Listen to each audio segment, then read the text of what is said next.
right, this is July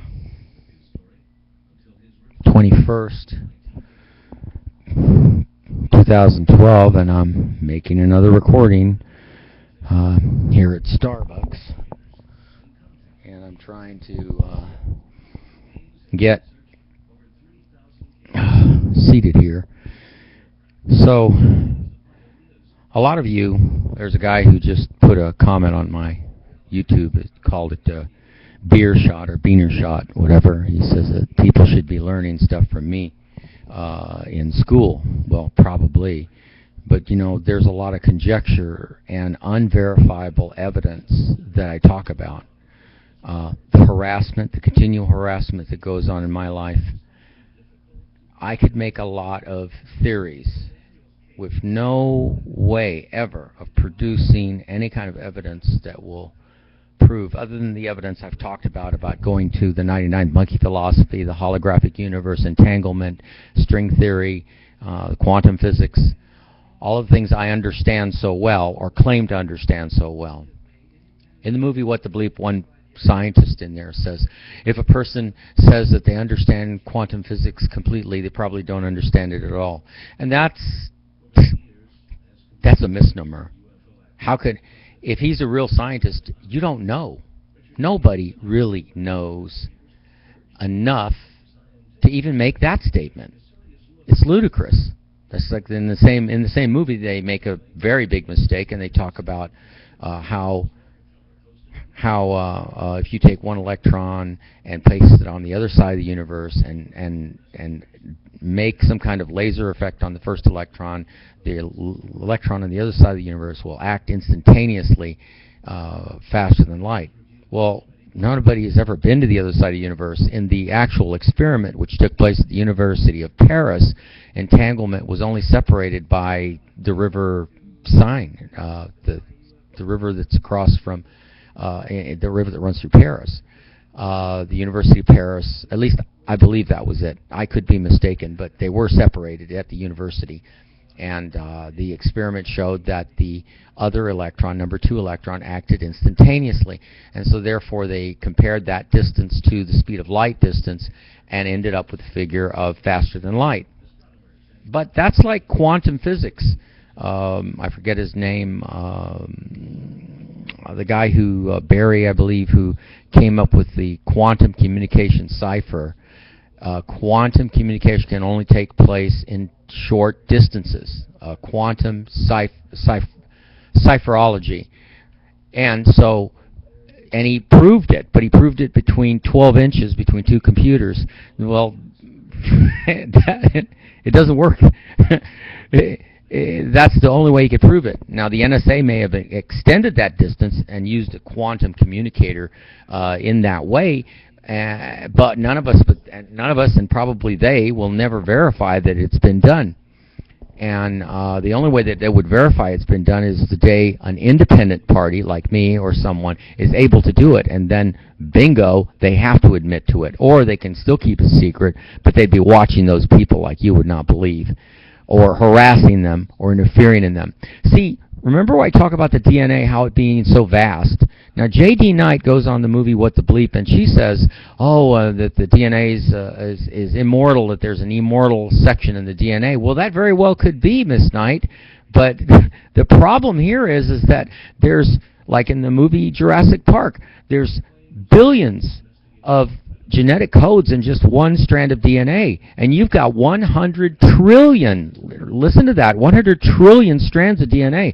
The government knows how smart I am, and the reason I jump off of these subjects, with that many codes, 100 trillion codes, which each one has billions of codes, you'll never, even though you can map the DNA and you can play with it and you can play with electrons and you can get with your huge atomic collider and you can smash electrons into other things and create mesons and neutrinos and do whatever they're going to do, it's still not going to really get to the crux of the problem. And the crux of the problem here is, how aware really are you? How do these special people pop up, and why do they pop up? And why is it only them that pop up? Like Oppenheimer, Einstein, Weinberg, Bohr. I mean, they were all at the Manhattan Project. These mental giants pop up not just because of their specialty in mathematics or in quantum mechanics or in any of the psychic or physical energies and invisible energies that are on planet Earth. The problem here is that, see, when the government knows that you're the kind of person like me that cannot be bought, that you're not a whore, they use sneaky, underhanded ways in ways that I'm not even going to bother in this tape, because those of you that are smart, that have done your homework, know what kind I'm talking about. And so they interfere in those persons' lives. They interfere with them mentally. They interfere with them financially. They're so paranoid. But the real reason that water alien beings things that I talk about, I don't just talk about it because of Professor Emoto. I talk about it also because of this video, okay? And it's not just UFO and aliens. Because of many of the people that have worked with this, like Sanderson, the invisible residents, there are people that are living here already under our oceans. We've explored more space than we have under our oceans. Why is that? Why is that? Was there some tiny hidden reason that all the governments of the world, the Roosevelt, the Rosie, was plagued with all kinds of sightings? And there are people still alive that are sworn to secrecy to not say what they saw. In those NATO exercises, again, they saw from September of 1952, the whole month saw tons. Even one of them supposedly nicked one of the ships and caused a huge disaster. The regular media carried the story in 1952 that it was two ships colliding, but it wasn't. Well, two sailing ships, okay? No, it was a UFO craft that was underwater that nicked the ship. So we're reaching a point of decision, like Travis when he drew that line in the sand at the Alamo. You know, you draw that line in the sand, who's going to step over and be a part of this great, great discovery that's coming. And it's actually already arrived on an awareness level in the minds of all the geniuses and in the minds of all the people like me that have awareness capabilities. And these awareness capabilities are like an octopus. They go out like tentacles into 10,000 different directions. And no government in the world, like the DNA, I get back to the DNA, talking about how many genetic codes there are. Each genetic code has an automatic function. And so those automatic functions are vast. They're not tiny. And here's the problem. Many of you out there put me down. Many of you out there, private and public citizens and business citizens, attack me, like at Storage, etc., in Canoga Park. Hurt me, destroy me, over the most menial things. There's a deeper reason for all this, and it's not what's in your contract, and it's not what's in anything else. You're doing the government's dirty work by doing what they did, like they set fire to my house at DeSoto and Hart, when all the bad things that have been happening to me, knocking me down every time. You're the ones responsible. You all are. You think that just because your life is all fine and rosy and clean and neat and perfect looking, at least perfect looking to you, that things are going to be like that forever or until you die? I wouldn't gamble on that. And I wouldn't put any money on that either. We're all on this planet together, and we will all die together if you don't stop harassing, impeding, and destroying years of life like you've destroyed in mine. So there's a hell of a good reason why I rant and rave and go on and on and on about all this stuff. And you got to remember, a man who sits and does more than 200 videos is not really crazy, okay? Because there must be some truth, a lot of truth, in between all of that ranting and raving. Because a person who doesn't give up, even though they're dying, is telling the truth. And the government is the one that's lying, and the government, state, federal, and local, are the ones that are neglectful and hurting and harmful, and these people should not be in power, and that's why those concentration camps are built in different parts of this country.